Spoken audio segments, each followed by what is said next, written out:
어서오세요. 반가워요. 우리 집에 있는 어린이들.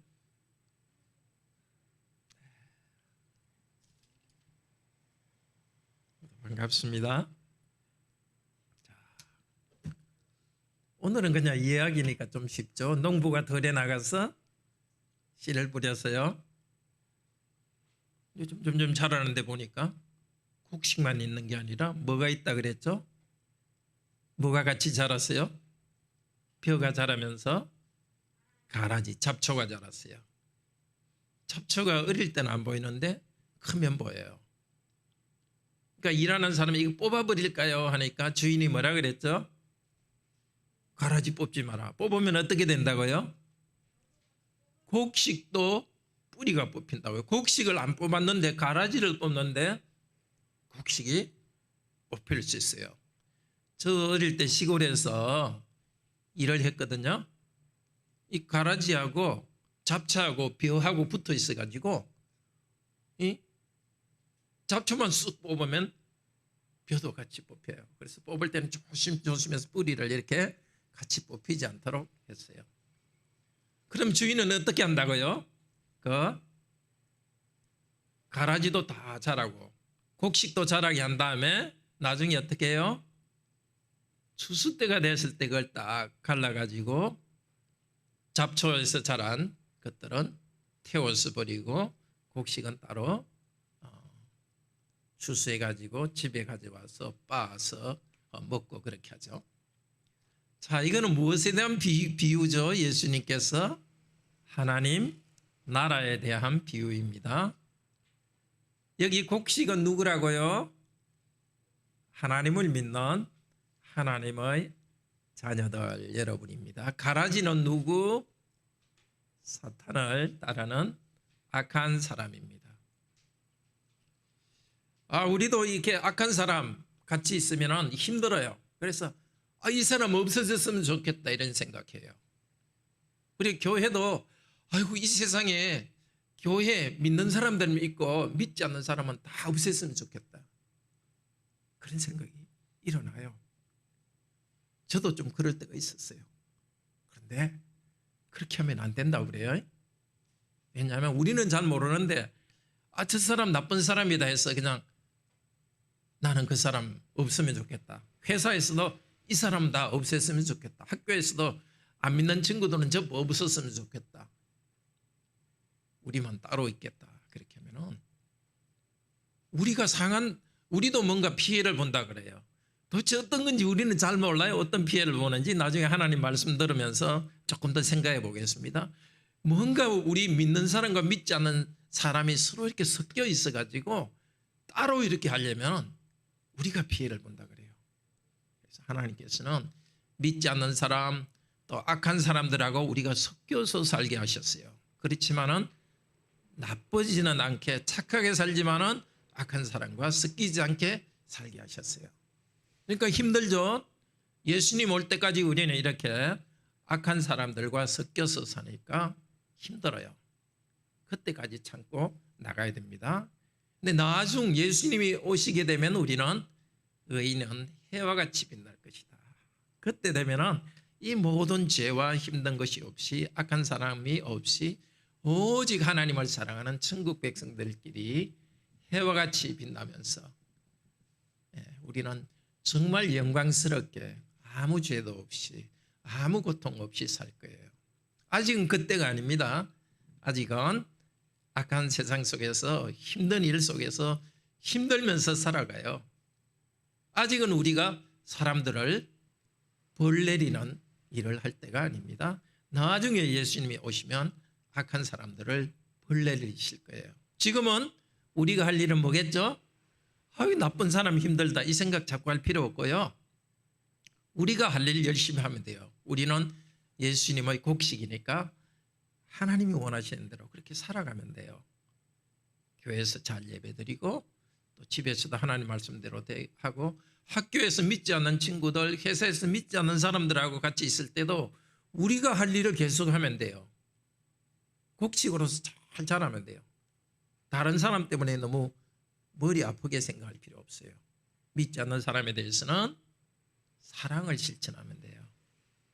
고민하지 말고 내가 해야 될 일 하고 사랑을 하면 돼요. 좀 계속해서 하나님 말씀을 들읍시다. 예, 앉으세요.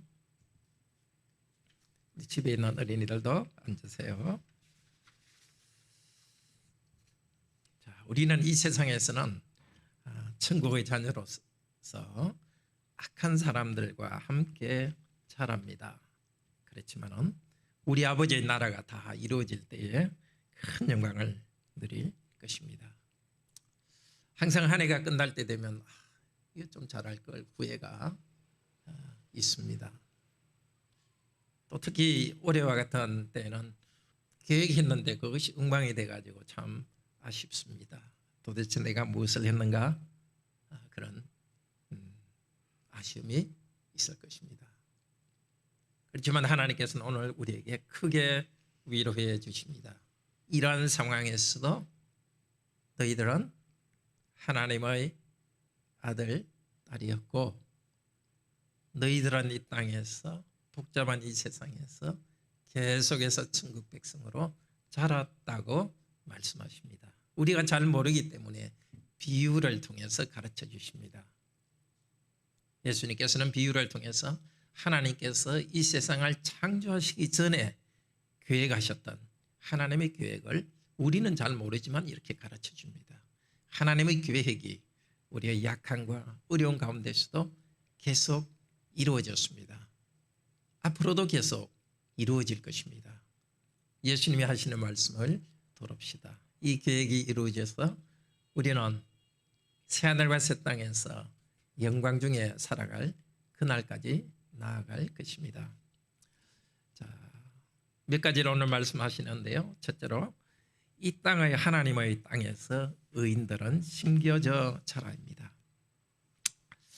자, 24절에 보면 천국은 좋은 씨를 그 땅에 뿌린 사람과 같다 이렇게 합니다. 씨를 뿌린 사람은 뒤에는 인자라고 말하고 있죠. 인자, 바로 예수 그리스도에 대해서 말합니다. 천국은 다른 것이 아니라 예수 그리스도이십니다. 예수 그리스도께서 계셔서 일하는 것이 천국입니다. 예수님께서 2000년 전에 세상에 오셔서 회개하라, 천국이 가까웠다고 말씀하셨습니다. 예수님이 오신 것이 천국이 온 것입니다.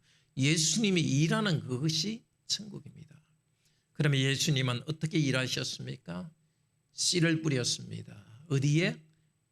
자신의 땅에 씨를 뿌렸다고 합니다. 여기 자신의 땅은 뭐라 그러죠? 뒤쪽에 보면 이 세상이라는 것입니다. 자기의 밭. 이 세상은 예수님의 밭입니다. 예수님의 것입니다. 온 우주를 삼위 하나님께서 창조했습니다. 대한민국은 청와대의 것이 아닙니다. 세계는 백악관의 것이 아닙니다.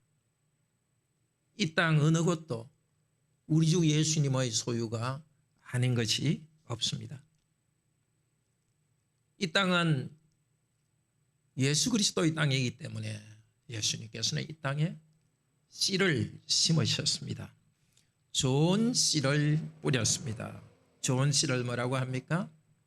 그 나라의 아들들이라고 말합니다. 그 나라의 자녀들입니다. 이 땅에 예수님께서는 하나님의 자녀를 심었습니다. 앞쪽에 씨 뿌리는 비유에서는 씨를 뿌렸다 그랬죠. 씨를 심었다고. 우리들 안에 씨를 심었습니다. 복음의 씨를 심어서 우리가 하나님의 씨, 하나님의 자녀들이 되게 했습니다. 그 하나님의 자녀들인 우리를 어디에다 두셨나? 천국으로 바로 데려간 것이 아니라 이 땅에, 예수 그리스도의 땅에, 하나님의 땅에 우리를 심으셨습니다. 하나님의 자녀, 하나님 씨인 우리를 이 땅에 심어 주셨습니다. 누가 하나님의 자녀입니까? 저 뒤쪽에는 오늘 마지막에는 의인이라고 합니다. 바로 의인이 하나님의 자녀입니다. 누가 의인입니까? 오늘 여기서 하나님의 말씀을 듣고 있는 여러분이 의인입니다. 예수께서 죄인들을 위해서 죽으시고 그 중에 얼마를 선택하셨습니다. 영원전에 선택하시고 선택하신 사람들에게 예수 그리스도의 복음을 전했습니다. 이 복음을 믿은 자들은 의인으로 삼으셨습니다. 의인이라고 인정해 주셨습니다. 그리고 성령 안에서 의로운 열매를 맺고 있습니다. 우리가 선택된 자이고 하나님의 자녀라고 그런 것을 알 수 있는 확실한 증거가 바로 이것입니다. 예수 그리스도의 복음을 듣고 내 죄 용서를 확신하고 그리고 의롭게 살려는 열망이 내 안에 있는 것입니다. 우리 성도님들은 자신이 의인인 것을 확신하시죠? 죄인이지만 의인인 것을 확신하시죠? 정말 아멘입니다. 나는 예수 그리스도 믿고 의롭게 되었다. 그리고 나는 죄와 싸우면서 계속 나아간다. 이 믿음을 가진 여러분은 참으로 복된 분입니다. 의인 여러분들을 하나님께서는 예수님께서는 이 땅에 심으셨습니다. 대한민국의 지구 위에 심어주셨습니다. 세상은 악하니까 교회로 모이자. 그것은 악한 생각입니다. 세상은 하나님의 땅이기 때문입니다. 하나님의 땅에서 그리스도의 땅에서 우리는 삽니다.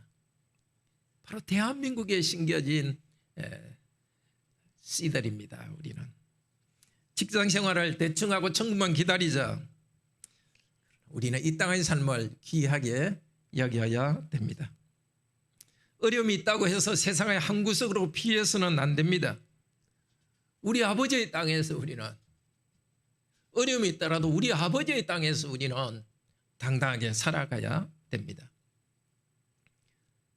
그런데 씨 뿌리는 이분은 한 번 씨를 뿌리고 끝나지 않았습니다. 24절에서는 씨를 뿌린 사람이라고 과거로 말하지만은 37절에서는 씨를 뿌리고 있는 인자라고 말합니다. 그때 복음을 전하셨습니다. 십자가의 복음을 전하고 십자가에 죽으시고 부활하셨습니다. 그 뒤로 사도들을 통하여서 성령님을 보내주셔서 사도들을 통하여서 계속 복음을 전하셨습니다. 복음을 받아들인 그리스도인을 이 땅에 심었습니다. 교회를 이 땅에 심어주셨습니다. 그리고 계속해서 교회에 복음 전파자를 세우셔서 지금도 계속되고 있습니다. 또 우리 성도님들이 복음을 전파하고 새로운 사람들이 예수 그리스도를 믿을 때 의인들을 계속 심고 있습니다. 예수 그리스도의 씨를 심고 있습니다. 인자이신 예수 그리스도께서 심으신 씨는 개인 그리스도인입니다. 그리고 또 공동체로서의 교회입니다. 왜냐하면 여기 씨가 자라서 추수를 하는 이 시간은 한 사람의 일생만 말하지 않습니다. 오히려 인류 역사 전체를 말합니다. 인류 역사 전체를 통해서 자라고 있는 것은 바로 교회입니다. 그것도 한 교회가 아니라 큰 하나님의 하나의 교회입니다. 우리 옛날에 하나님의 보편적 교회를 영어로 줄여서 뭐라고 하는지 한 번씩 우리가 한번 배웠죠? 뭐라고 그랬죠? 오케이 교회라고 우리가 그랬죠? 오케이 교회. 하나의 거룩하고 보편적이고 사도적인 교회. 하나님의 교회는 다 하나입니다. 또 거룩한 교회입니다. 세상 가운데 있지만 악과는 다른 거룩한 교회입니다. 온 세상 온 시간에 흩어진 교회입니다. 사도가 전한 하나의 복음으로 이루어진 교회입니다. 이 관악교회는 오늘 이렇게 한번 10명 남짓 성도들이 교회당에서 또 우리 가정에서 여러 성도들이 모이고 있습니다. 크지 않습니다. 그렇지만 이 교회만 봐서는 안 되고 큰 교회, 예수님 오실 때까지 오는 큰 교회, 이 교회를 우리는 바라봐야 됩니다. 그 교회 하나로서 우리는 보편교회 의식을 가져야 됩니다. 그리고 우리 자신도 관악교회의 한 지체라는 것, 그리고 예수님의 큰 교회의 한 지체라는 것을 알아야 되겠습니다. 너무나 시대가 지날수록 우리는 개인주의적으로 변하고 있습니다. 특별히 올해는 이 전염병 때문에 더 개인주의적으로 되었습니다. 개인주의는 하나님 나라와 다릅니다. 우리가 함께 모일 것을 사모합시다. 함께 모이지 못해도 나는 하나님의 공동체의 한 부분으로서 쓰이다. 교회를 귀히 여기고 세우도록 합시다. 그리고 다른 형제자매와의 한 부분으로서 함께 세우도록 합시다. 그리고 C 뭐라 그랬죠? 교회와 성도는 풀이 되고 자라고 열매를 맺습니다. 26절입니다. 싹이 난다고 하고 있죠. 근데 여기 싹이 난다는 것은 조금만 싹이 난다는 뜻이 아니라 이게 벼가 싹이 나서 이렇게 벼태가 이렇게 쭉 올라온 것을 말합니다. 원래 이거는 예수님께서 기적으로 먹이실 때 사람들을 풀 위에 앉게 했다. 그 풀과 같은 말입니다. 이렇게 쭉 자라 올라옵니다. 그리고 이제 열매를 맺는다 하는데 이 열매는 사실은 완전한 열매는 아니죠. 완전한 열매는 예수님께서 재림하셨을 때 그때 완전한 열매를 맺는 거고 그 전에 이 열매라는 것은 이제 이삭이 조금 첫 이삭이 이렇게 그 열매를 맺을 정도로 난다는 것입니다. 예수님께서 뿌리신 씨는 이 온 세계 곳곳에 풀처럼 열려서 곡식들이 자라고 있습니다. 흩어져서 연한 열매를 맺고 있습니다. 아직은 미숙합니다. 그리고 각 교회를 보더라도 아직은 정말 탄탄한 열매를 맺지 못합니다. 여전히 우리에게는 부족함이 있습니다. 그리고 우리 성도님 한 명 한 명에게도 여전히 부족함이 있습니다. 완전히 익은 열매는 아닙니다. 그렇지만 중요한 것은 자란다는 사실입니다. 우리 내년에 우리 고신교회의 전체 주제가 합당한 예배 세상의 소망입니다. 우리가 자라는 것은 교회 안에서 하나님 말씀을 받고 말씀을 통해서 자랍니다. 합당한 예배를 드리면서 자랍니다. 모여서 예배 드리는 것만이 아니라 하나님을 만난 다음에 우리는 흩어져서 예배자로서 살아갑니다.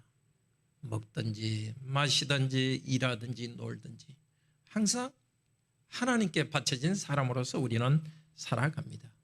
계속해서 우리 성도들은 자라갑니다. 말씀 안에서 예배드리는 성도들은 자라갑니다. 지난해도 우리 성도들이 부족함을 느끼시는 것이 있겠지만 예배드리며 자라왔습니다. 관악교회도 온 세계교회도 자라갑니다. 그런데 문제가 있습니다. 가라지 같은 악한 자들이 이 하나님의 땅에서 같이 자라게 하십니다. 예수 그리스도께서는 세상이라는 이 땅에 의인들을 뿌렸습니다. 그런데 원수가 와서 곡식 가운데 가라지를 뿌리고 갔습니다. 이 원수를 여러 가지 표현으로 말하는데요. 25, 28, 39절 이렇게 다른 표현을 쓰는데 앞에서는 그 원수라고 하고요. 두 번째는 28절에는 그 적대적 사람 이렇게 쓰십니다. 28절에 그냥 원수라 되어 있지만 정확히 말해서 적대적인 사람입니다. 예수 그리스도의 나라를 적대하는 사탄을 39절에는 사탄 마귀라고 합니다. 사탄 마귀는 예수 그리스도에게 적대하면서 어떻게 합니까? 자기의 아들들을 세상에 뿌렸습니다. 자기의 자녀들을 세상에 뿌렸습니다. 예수께서는 하나님의 자녀들을 이 세상에 심었는데 사탄은 또 자기의 자녀들을 이 세상에 심었습니다. 그런데 아주 자세히 보시면 그리스도의 땅에 이들을 뿌렸다는 것을 강조합니다. 우선 곡식 가운데라고 강조합니다. 그냥 곡식이 없는 땅이 아니라 곡식이 있는 그 땅 가운데에 말하자면 의인 가운데에 사탄의 자녀를 뿌렸다는 것입니다. 그리고 또 덧뿌렸다 이렇게 합니다. 우리 예수님께서 의인을 뿌린 그 위에 그 심은 그 위에다가 이 덧이랑 위에죠. 덧버선 하면 버선 위에다 더 싣는 것 아닙니까? 그 위에다 씨를 뿌렸어요. 아니면 또 다른 뜻 곁에다 뿌렸습니다. 그렇지 않습니까? 이 세상이란 이 곳에 우리가 살아가지만 우리 하나님의 백성들 우리가 살아가는 그 가운데 멀리 떨어져 있는 것이 아니라 악한 자는 우리들 가운데 있습니다. 특별히 가운데로 하는 이유는 뭐겠습니까? 우리가 악한 자들 가운데 있지 않고 악한 자들이 우리 가운데 있다는 그 표현 자체도 뭘 강조합니까? 이 땅은 우리 땅이라는 것입니다. 우리 땅이고 우리가 예수님의 땅에서 하나님의 자녀로서 우리가 이렇게 자라고 있는 그 가운데에 하나님 나라 백성들이 자라는 그 가운데에 악한 자들을 심었다는 것입니다.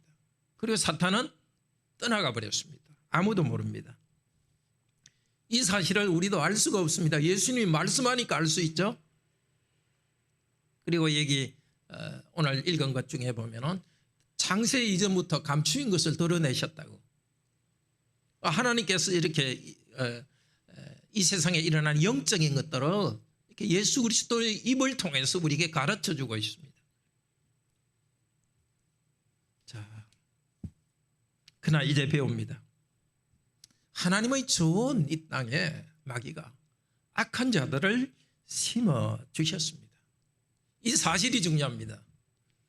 우리 참 성도님들은 착한 사람들 아닙니까?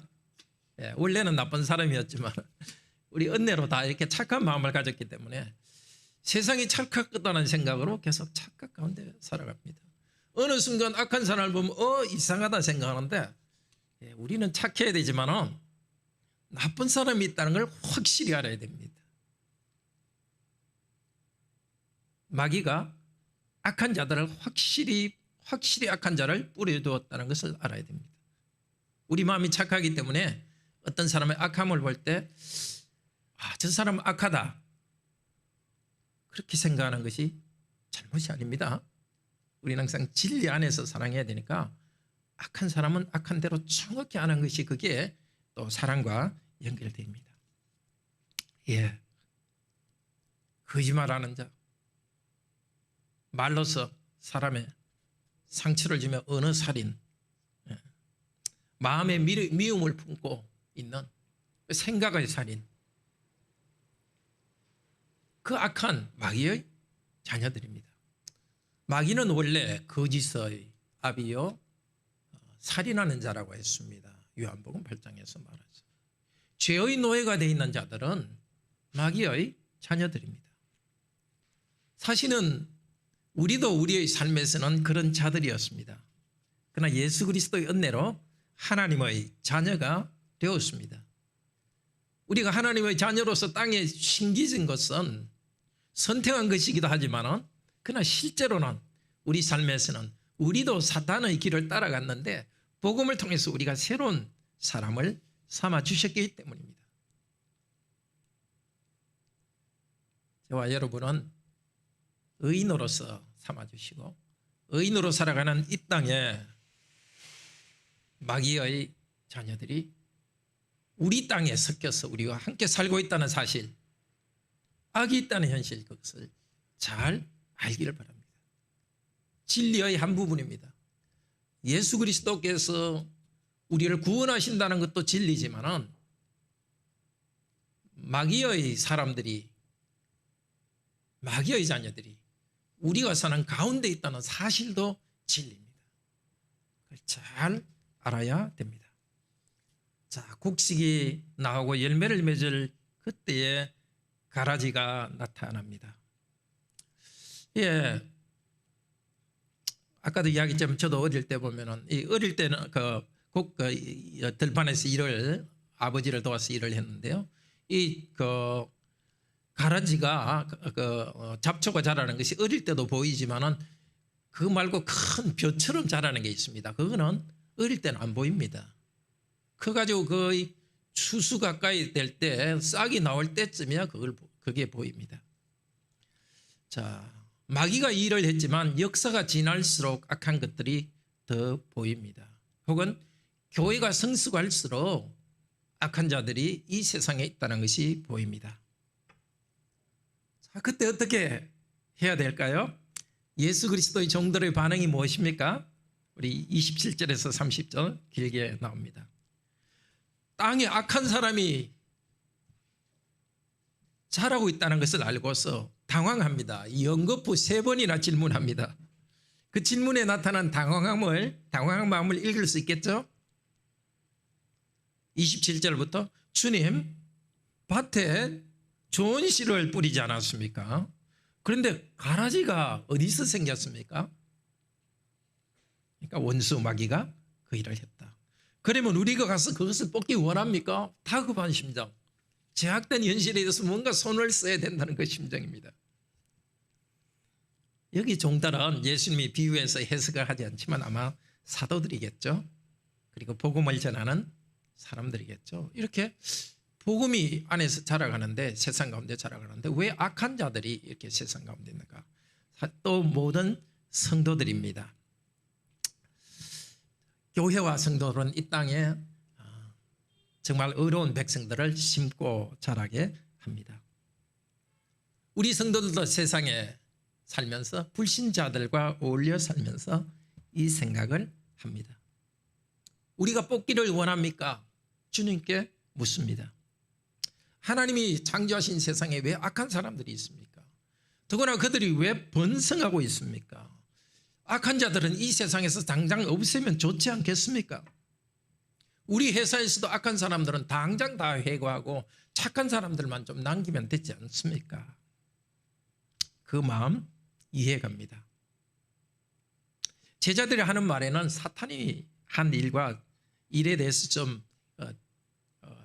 대조가 되는 표현을 합니다. 우리가 가서 가라지를 뽑기 원합니까? 앞쪽에서는 사단이 가라지를 뽑고 가버렸습니다. 그러니까 사단이 행한 그곳에 우리가 가서 뭔가 메꾸기를 원하십니까? 하늘에 계신 우리 주 예수님.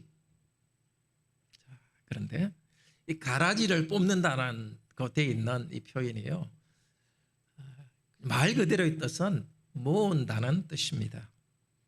가라지는 한 곳에 모으면 좋지 않겠습니까? 이 우주에, 이 세상에 가라지 악한 자들은 한 곳에 딱 모아버리고 그들끼리 살게 하고, 성도들은 성도들끼리 살면 천국과 같지 않겠습니까? 예수님이 어떻게 대답하십니까? 29절에 29절에 원래 말의 순서는 이렇게 됩니다. 아니, 이게 원래입니다. 아니야, 이게 첫 번째 말입니다.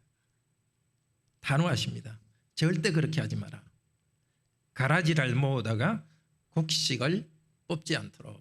가라지를 뽑는다, 곡식을 뽑는다 두 개 되어 있지만 원래 뜻은 가라지는 모으고 그러다 보면 곡식을 뽑는다는 것입니다. 그냥 가라지를 한 군데 몰아놓는다고 했는데 곡식의 뿌리가 뽑힌다는 것입니다. 이 시간에도 하늘에 계신 우리 아버지께서, 하늘에 계신 우리 주 예수 그리스도께서 우리에게 분명히 말씀하십니다. 가라지 같은 악인들을 한 곳으로 몰아두지 마라. 그렇게 하면은 곡식을 뽑을 수 있다. 그렇게 하다가 우리가 성도들, 거룩한 백성을 상하게 할 수 있습니다. 불신자들은 한쪽으로 몰고 그리스도인끼리 한쪽에 모여서 공동체로 살자. 집도 한 곳에 모여 살고 회사도 무조건 그리스도인끼리만 하고 이 온 세상을 기독교인이 사는 것과 비기독교인이 사는 것으로 나누자. 예. 그렇게 하지 말라고 합니다. 교회와 성도들이 상하게 된다고 합니다. 왜 그렇게 되는지 다 알 수 없습니다. 그런데 생각해 볼 수 있는 것은 실제로 이런 일이 있죠. 오늘 우리가 이렇게 예배드리고 있지만 이 전기가 모든 그리스도인에 의해서만 가능할까요? 하나님께서 불신자들에게도 이 기술적인 은사를 주셔가지고 이 일을 가능하게 합니다. 교통이나 치안, 이 다 믿지 않는 자들과 믿는 자들이 어울려 있기 때문에 우리가 하나님의 백성으로서 성장합니다. 왜 그런지 잘 모릅니다. 아마 그리스도인끼리 같이 모여 살면 좀 자기의가 더 강해질 수도 있지 않는가. 사실 서양 중세가 그런 사회였죠. 모든 사람을 기독교인으로 강제로 만들고 기독교적 세계를 만들었습니다. 어떤 사람이 믿지 않으면 마귀라, 마녀라 해가지고 고문하기도 하고 또 이 세상에 있는 악을 없애기 위해서 십자군을 조직해 가지고 특히 예루살렘을 탈환하기 위해 가지고 뺏기 위해서 예루살렘으로 진격했습니다. 그곳에 있는 아랍 사람을 애매하게 죽이려고 했고 가는 길에 온갖 거짓과 종교적인 잘못된 것도 만들어내고 고통 가운데서 쓸데없이 사람이 죽어갔습니다. 다 모릅니다. 우리는 예수님께서 설명하지 않기 때문에 신비입니다. 이것은 우리는 신비 가운데서 받아들이고 이유는 잘 모르지만 이것을 받아들여야 됩니다. 우리 생각에 속 시원하게 지금 당장 악한 자들은 악한 자들끼리 믿는 자들은 믿는 자들끼리 하면은 좋을 것 같은데 우리 주님께서는 아십니다. 그렇게 분리하다가 성도들 믿는 자들까지 믿음의 상처를 주고 넘어지게 할 수 있습니다. 30절은 말하십니다. 수확 때까지 가라지들이 함께 자라게 내버려두라. 함께 자라게 한다는 것입니다. 그게 하나님의 뜻입니다. 교회는 교회대로 거룩한 열매를 이 역사 세계 속에서 맺습니다. 더 많은 사람들이 선택받은 사람들이 혹은 복음을 듣고 회개하고 이 교회 안으로 들어오고 자라고 있습니다.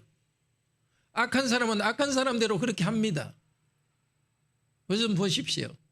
결혼 바깥에서 침실을 하는 건 너무너무 당연하게 되고 악이 더 자라고 있지 않습니까?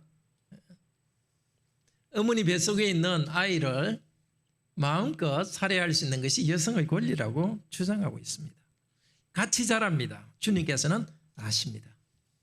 같이 자라니까 우리에게는 큰 고통이 있습니다. 주님 이런 상황 다 없애주셨으면 좋겠습니다. 우리가 좀 뽑아버릴까요? 악을 다 뽑아버리고 싶지만 주님의 뜻은 그것이 아닙니다. 아니 악에 타협하지 말지만 상당 부분은 너희들은 그 악과 악이 있는 악인들과 함께 살아라. 예수님도 그러셨습니다.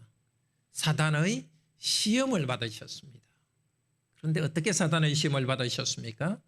성령님에 이끌려서 성령님의 인도를 받으면서 사단의 시험을 받으셨습니다. 우리에게 성령님을 보내주신 우리 주 예수님께서는 지금도 우리가 성령님의 인도를 받으면서 이 악과 악한 현실 속에 살아가도록 하셨습니다. 무엇을? 우리를 연단하시기 위해서 사단과 영적 싸움을 하면서 사단의 자녀들과 영적 싸움과 긴장 가운데서 우리가 단련되도록 하기 위해서입니다. 비유하자면 악한 자들은 성도인 우리가 영적으로 자라도록 하기 위해서 우리에게 주신 연습 파트너입니다. 스파링 파트너입니다. 이게 복싱하는 사람들이 이 다른 사람하고 이렇게 그 스파링 하면서 자기 근육 높이지 않습니까? 더 이상은 우리는 잘 모르겠습니다. 이 현실을 우리는 받아들이며 나가야 되겠습니다. 가만두라고 말합니다. 가만두라는 것은 내버려두라는 것입니다. 참으로 중요합니다. 우리는 악한 현실을 바꾸기 위해서 노력해야 됩니다. 그렇지만 악한 사람을 다 바꿀 수 없습니다. 그래서 마음 한구석에는 항상 내버려둬야 됩니다. 그 악한 사람에 대해서 꼴똘히 생각하면 어떻게 되죠? 괜히 스트레스만 받습니다. 우리가 해야 될 일 못합니다. 우리가 곡식으로서 자라고 거기에 에너지가 필요한데 그 가라지에 대해서 계속 생각하다 에너지를 낭비해서는 안 됩니다. 그들을 넘어지는데 우리가 어떻게 할 수 없습니다. 죄 짓는 거 어떻게 할 수 없습니다. 내버려 둬야 됩니다. 원수마귀를 따르는 사람들은 성도들을 원수로 대합니다. 우리는 그들을 내버려 두지만 또 어떻게 해야 됩니까? 내버려 두는 것의 하나는 마태복음 5장 44절에서 하늘에 계신 우리 주님께서 말씀하셨습니다. 너희 원수를 사랑하며 너희를 박해하는 자를 위해 기도하라. 내버려 두면서 우리는 우리의 사명에 집중합니다. 또 하나는 내버려 두면서 우리가 해야 될 사랑을 합니다. 잊어버리는 것, 내버려 두고 잊어버리는 것이 중요한 것은 사랑하는 것입니다. 사랑한다고 해서 악한 사람이 나쁜 일 하는데 계속 당하는 게 아닙니다. 돈 사기, 우리 돈 뺏어가려 하는 사람한테 뻔히 알고 자꾸 사기당하는 거 그게 아닙니다. 보복하지 않고 내 자신을 방어하면서 오히려 이 상황에서 내가 사랑할 수 있는 기회를 찾아 나가는 것입니다. 특별히 우리에게 피해를 준 악한 자들에 대해서 그들을 잊어버리려면 용서하는 것입니다. 어떤 영어책 중에 Forgive and Forget이라는 그런 제목책이 있습니다. 그냥 용서하고 잊어버리는 게 주님께서 원하시는 것입니다. 또 하나는 사랑함으로써 잊어버리는 겁니다. 그런데 말씀하십니다. 악한 자를 한꺼번에 모아서 한쪽으로 몰아가는 것은 우리가 할 일이 아니라고 합니다. 추수꾼들이 할 일입니다. 악한 이란들은 자기가 추수꾼이라 하면서 교회를 파괴하는 일을 했죠. 신천지는 추수꾼이라고. 추수꾼 수확하는 사람 누구라고 합니까? 천사들입니다. 언제? 예수님이 재림하실 때. 아직은 아닙니다. 우리가 할 일은 아닙니다. 악한 자들을 다 몰아 한 곳에 모아는 것, 그리고 그들을 심판하는 것은 우리가 할 일은 아닙니다. 예수님께서 천사들이나 발소리와 함께 오셔서 악한 자들을 몰아갈 것입니다. 그날에 악한 자들은 저 한 곳에 모아서 불로, 지옥불로 던집니다. 모든 넘어지게 하는 것, 불법을 행하는 자들을 이 땅에서 없앱니다. 넘어지게 하는 것, 성도들을 함정에 빠뜨리고 죄를 지려고 유혹하는 것들, 불법 하나님이 정한 십계명을 무시하면서 자기 원하는 대로 하는 그 불법 행하는 자들. 지금은 자유다 하면서 자기 원하는 대로 하고 있지만 자유가 아닙니다. 불법을 행할 자유는 있지만 심판을 피할 자유는 없습니다. 우리는 그 악하게 말하는 사람들, 우리를 넘어지게 하는 것 때문에 지금 고통받고 있지만 그날 주님께서 천사들을 보내서 심판하실 것입니다. 우리가 할 일이 아닙니다. 우리가 할 일은 지금 밀로서, 곡식으로서 계속 자라는 일입니다. 그들을 방어하기 위해서 사랑하는 것입니다. 이렇게 살아간 성도들은 그때의 43절입니다. 그때의 의인들은 자기 아버지의 나라에서 해와 같이 빛나리라. 그때의 역사의 마지막에 예수님 재림하실 때 빛날 것입니다. 우리 개인들은 어떻습니까? 우리가 사실 죽는 순간 우리는 영광으로 들어갑니다. 완전한 영광은 아니지만 우리 몸이 함께 영혼이 같이 있어야 완전한 영광이고, 그렇지만 우리 영혼이 예수 그리스도께로 가기 때문에 더 높은 영광으로 들어갑니다. 누가 그 나라에서 해와 같이 빛난다고요? 누구라고 하고 있죠? 의인. 누가 의인입니까? 예수님께서 하나님의 진노를 대신 받아주신 그분. 예수님께서 나 대신 하나님의 진노를 받으셨다는 것을 고백하는 사람이 의인입니다. 나는 죄인이라는 것을 고백하는 사람이 의인입니다. 오직 예수 그리스도의 피 공덕을 믿고서 죄용서를 강구하고 그리스도만 의지하는 사람이 의인입니다. 용서받은 죄인이 의인입니다. 바로 여러분들입니다. 죄인이지만 어렵게 인정받은 사람이 의인입니다. 누가 의인입니까? 의인으로 인정받았기 때문에 의롭게 살아가는 사람입니다. 우리는 이 세상에서 죄로부터 벗어났을 뿐만이 아니라 죄의 세력으로부터 이미 벗어나게 했습니다. 남아있는 죄와의 싸우는 것입니다. 탐심과 염려와 계속 싸우면서 30배, 60배, 100배의 열매를 맺습니다. 로마서 6장 22절을 말합니다. 죄 용서를 말한 다음에 그러나 이제는 너희가 죄로부터 해방되고 하나님께 종이 되어 거룩함에 일어난 열매를 맺었으니 그 마지막은 영생이라. 첫째는 죄로부터 우리는 해방되었습니다. 둘째는 거룩함에 이르는 열매를 맺습니다. 세 번째가 마지막은 영생. 의인은 영생을 누리는 사람입니다. 바로 오늘 말씀하신 새하늘과 새 땅에서 영광스럽게 살아가는 사람입니다. 풍성한 생명, 하나님 안에 있는 풍성한 생명을 우리는 누릴 것입니다. 지금은 우리의 여유가 부족하지만 그때는 우리의 여유가 완전하게 될 것입니다. 하나님의 자녀로서 이거 품위와 영광스러움이 우리에게 넘칠 것입니다. 그 영광스러운 의인을 마지막 날, 해와 같이 우리가 빛날 그날을 소망합시다. 그러면 지금은 어떻게 살아가야 되겠습니까?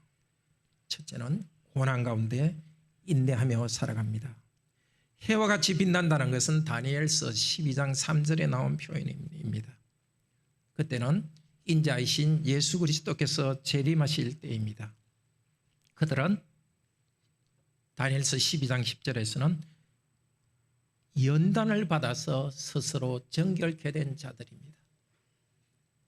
이 땅의 악 가운데서 단련받으면서 정결된 자들, 고난 가운데 핍박 가운데서 인내하며 순종한 자들이 영광에 참여합니다. 둘째로 그 영광을 바라보면서 우리는 이 땅의 가라지에 대해서 신경 쓰지 않습니다. 악한 자들 때문에 우리의 관심과 에너지를 소진하지 않고 하나님 나라의 의에 집중합니다. 남들이야 뭐라 하든지 뭘 하든지 우리는 그리스도의 사람으로 성장하며 열매되는 우리의 집을 지어갑니다. 교회를 세우는 일을 계속합니다. 말씀과 기도 가운데 하나님을 경배하고 거룩한 삶을 살아갑니다. 다른 집이 어떻게 하든지 우리 집은 다르게 하나님의 의를 추구합니다. 세 번째는 악한 사람을 사랑하면서 세상 속에서 복음을 전가합니다. 복음을 전가하는 것은 예수 그리스도가 누구인지를 알려주는 것입니다. 그리스도인으로서 사는 것입니다. 우리가 이상하다고 고리타분하다고 비난하더라도, 신세대답지 않다고 비난하더라도 우리의 길을 가르면서 삶을 통해서 전가합니다. 또 하나, 우리는 시민으로서 정부의 법이 잘못되었을 때는 바꾸기 위해서 노력합니다. 기업이나 우리 회사가 잘못되었을 때는 바꾸기 위해서 노력합니다. 그러나 다 바꿀 수 없다는 것을 압니다. 다 바꾸어지지 않더라도 낙심하지 않습니다. 주님의 섭리를 받으면서 할 수 있는 것만큼 합니다. 형제자매 여러분, 가라지의 친밀과 고통 속에서 의인된 여러분은 잘하고 있습니다. 교회도 잘하고 있습니다. 하나님 나라가 잘하고 있습니다. 싹 쓸어버릴까? 한 군데로 몰아버리고 우리끼리 모일까? 주님께서 그것을 원하지 않습니다. 다치기를 원하지 않습니다. 세상 가운데 섞여 있으면서 세상의 악에 물들지 않기를 원하십니다. 오히려 악과 싸우면서 우리 길을 가면서 연단받아서 우리 주님 재림하실 때 영광스럽게 빛나는 이 은혜를 함께 누리기를 바랍니다. 바로 올해도 부족했지만 하나님께서는 신비 가운데 이 일을 이루셨고, 내년에도 우리가 부족하지만 이루십니다. 오늘 이야기는 하나님께서 이렇게 하신다는 이야기입니다. 우리가 어떻게 반응하든 간에 하나님께서는 곡식을 자라게 하시고, 그리고 마지막 날 영광 가운데 빛나게 하실 것입니다. 우리는 이 말씀을 듣고 믿음으로 받아들이고 우리가 해야 될 순종을 하면 되는 것입니다. 이따 함께 하나님을 찬양합시다.